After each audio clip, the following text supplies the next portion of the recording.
wiil yar dhalinyaro ah ma gabadh ba aan dhaho wiilashiisa u badan tahay ee dakhliga soo galaya la garanayo mishaar $500 ama $400 ama $700 qaad ama ka yar qaad ayaa daara dheer magaalada ka dhisanaya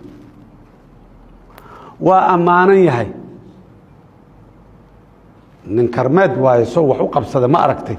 yaa la leeyahay xaqiiqdana waa maxay waa tuug انت ككاني من اين لك هذا لو ويدي ماي انا قاعد انا ويدي كان حتى وش انت سجل حتى لك انا شيء ماي والويل كان $700 مش $400 ما فرض انا $600 قاط الدوله وشقيه